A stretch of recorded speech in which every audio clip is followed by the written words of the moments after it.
ये ज़हनी तशद्दुद होता है, जिसके अंदर आपको इस तरह के तंज़ और कोई इस तरह बात कर रहा है जो कि शाइस्तगी के दायरे में नहीं आती।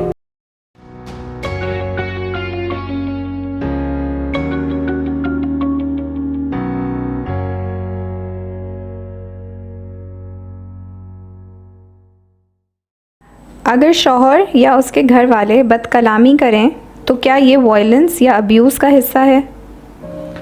अगर आप ये कह रहे हैं कि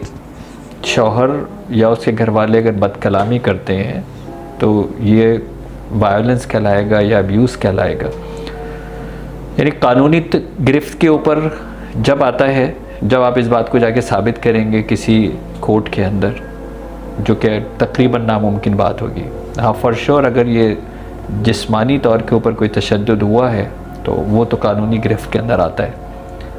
लेकिन हम अच्छी तरह जानते हैं कि हमारे घरों के अंदर जिस्मानी तशद्दुद से ज़्यादा ये ज़हनी तशद्दुद होता है, जिसके अंदर आपको इस तरह के तंज़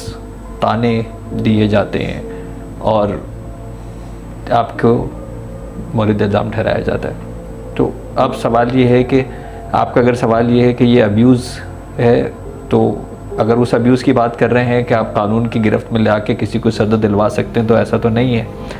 फॉर श्योर अगर कोई भी बात आपको नागवार गुज़र रही है और कोई इस तरह बात कर रहा है जो कि शाइस्तगी के दायरे में नहीं आती, तो वो आपके लिए ज़ाहिर एक परेशानी का बाइस होगी।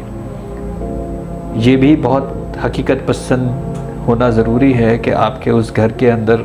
किस तरह बात की जाती है, आपस में किस तरह बात की जाती है। सारे सिर्फ आप ही टारगेट हैं या और किसी से इस तरह बात नहीं होती, यानी वो लोग जो आपसे इस तरह बात कर रहे हैं वो बाकी लोगों से बहुत अच्छी तरह बात करते हैं, सिर्फ़ और सिर्फ आप ही को एक टारगेट, एक निशाना बनाया हुआ है, तो फिर उसका रीज़न आपको पता होगा कि क्या रीज़न है जिसकी वजह से सिर्फ आप ही को टारगेट बनाया गया है। आप किस तरह रिएक्ट करेंगे इसको, इसमें भी ज़ाहिर एक समझदारी और कॉन्टेक्स्ट बेस्ड इंफॉर्मेशन होने की ज़रूरत है। अगर आपके पास